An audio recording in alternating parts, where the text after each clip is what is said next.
The past occurrences have left me with no other choice but to lock myself up inside a hotel room in a town I randomly chose.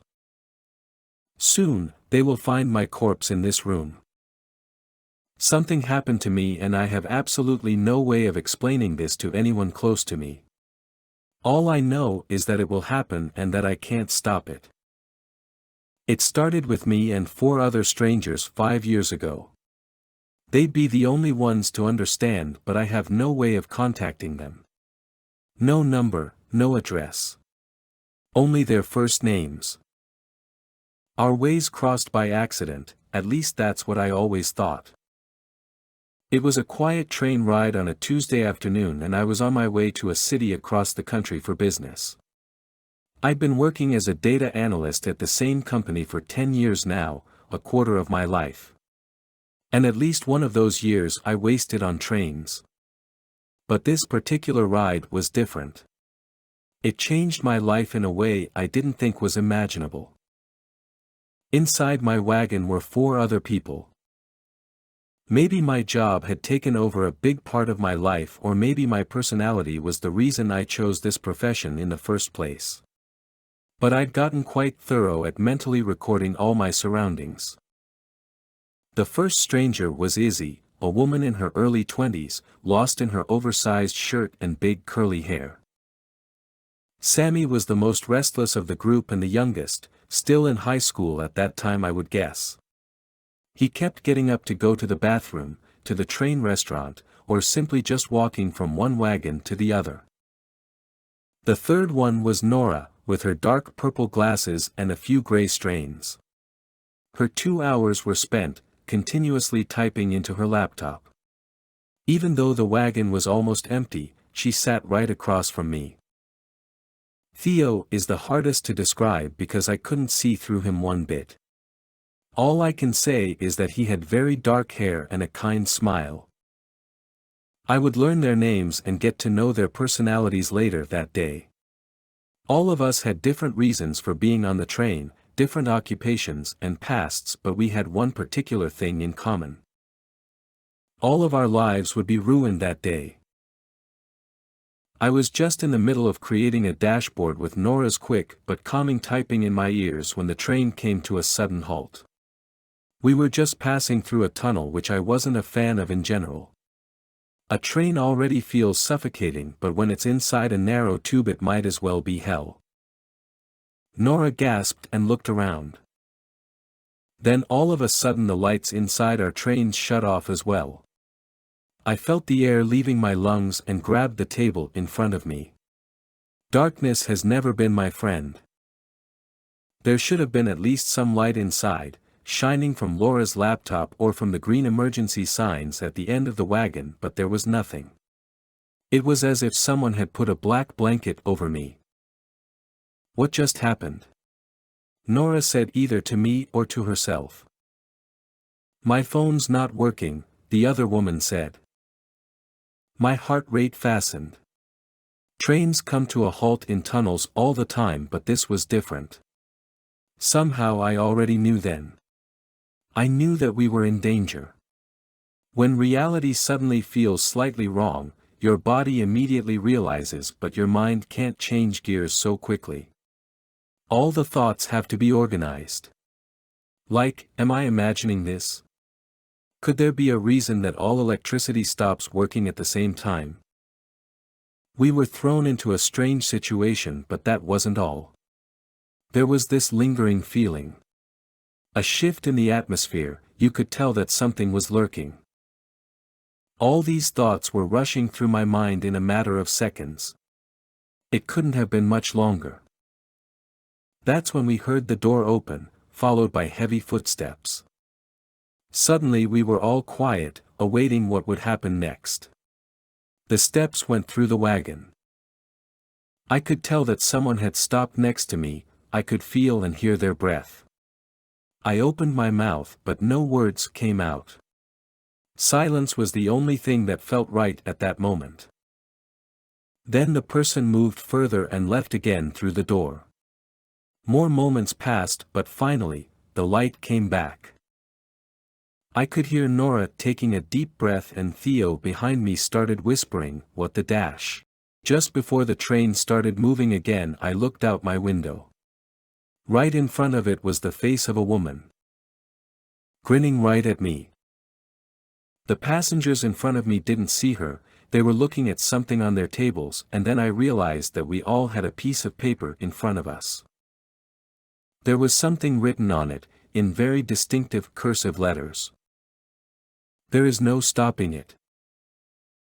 I'm not the only one who feels freaked out, right? Nora finally broke the silence. And it didn't come back for the entire rest of the ride. Who did this? Was this planned? What the hell does this note mean? Theo was the first one to get up and walk to the next wagon. When he came back, he looked more confused than before. The power was only off in our wagon. Nobody's gotten a note. They all looked at me like I was insane. "Well, if you are, then so are we," Izzy responded. I scratched my head. This is absurd.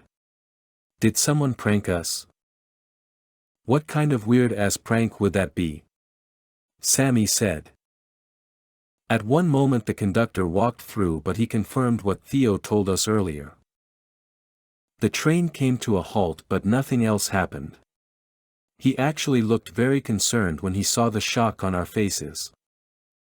When the conductor left, we all started talking at the same time. There was another shift in the atmosphere, but this time it felt familiar. Like we were friends who'd known each other their whole life. We kept talking theories the entire ride, we exchanged names but nothing else. When we reached our destination, we said an awkward goodbye. We should have done more then. But we couldn't have known what would happen in the following years. That this had only been the introduction to the torture, and that we soon would be forced to do unspeakable things. I received my first letter 6 months after the train incident. This time it was waiting for me in my mailbox. It was written in the same style as the first note. "Quit your job. Give no explanation. Consequences for not performing your duty will always be worse." I must admit, I was completely freaked out. Not because of what the letter said, but because they somehow had found me. I started referring to them, although I have no idea if this was a group of people, an organization, or one individual. I don't even know if they're human, to be honest. I wish I could say that I'd forgotten about the day on the train until then, but it had been following me closely. It regularly came to me in my dreams. I still remember the face of the woman distinctly. When our eyes locked that day, she took something from me. A part of my soul. Despite what my gut was telling me, I ignored the letter. 2 days later I was fired. Apparently, I had sent a very graphic and humiliating email to everyone at the company. Of course, it wasn't really me. They hacked me, but it didn't matter. I was gone. Suddenly I was unemployed and had to move out of my house into a smaller apartment. I didn't get any job I ever applied to, they made sure of that. Although they also sent me a bit of money every now and then. This was my first task, but also the least bad one. Over the next years, I would become a henchman for something I still don't understand. All I know is that I am helping to achieve something awful. I don't like to recollect all the things I have done, but there is one I need to get off my chest. This letter came to me 1 year ago. You have been chosen. This is your instruction: find the house at redacted address. Set it on fire. If humans scream for help inside, ignore it. I've tried talking to the police about these letters before, it does more harm than good. But I didn't know what else to do either, so I tried to ignore the letter. When my sister's house burned down 2 days later, I knew it was my punishment. She survived, but it was a close call. My nephew is still at the hospital. After that, another letter arrived with the same instructions and I knew I couldn't ignore it. I would like to say that I never planned to actually do it. I told myself I'd drive to the address just to have a look. Maybe to understand better what was happening. But deep inside I knew that I had to fulfill the task, that's why I had the gas and matches in my trunk. It was a small house on a quiet street. It was dark and there was nobody else outside. From what I could tell, there was nobody inside either.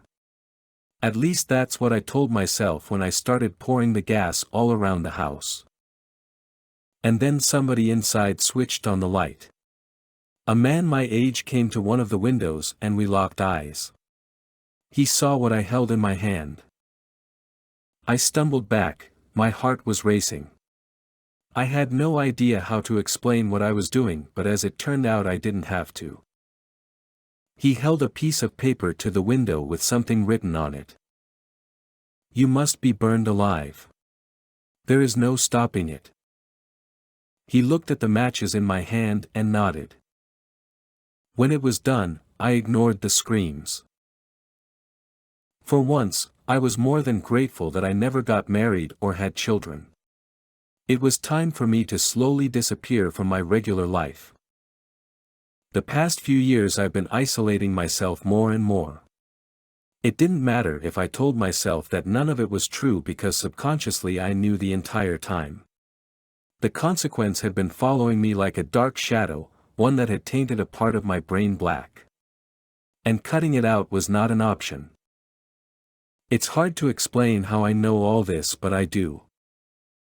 Burning that house down was only the beginning. Every year since that first occurrence I've been receiving a letter. I've tried locking myself away, putting up cameras in and outside of my house. It doesn't matter. When I don't oblige, they punish me by causing a bus to crash into a school or a hospital. They threaten to hurt my friends and my family, even after I broke off all contact with them. Their consequences are always worse. Yesterday I received my last letter. You must die, alone. Lock yourself inside a room. The rest will be taken care of. I could try to run away, I could try to hide, but I learned in the past years that it's no use. In a few days, I will be dead in this random hotel room in this lost town. I simply hope my message somehow reaches the other four in time. And I hope that they find each other and a way to end this. My mistake was trying to do it all alone. There were 5 of us in that train wagon, we are somehow connected. Together, I hope they can find the answers I couldn't.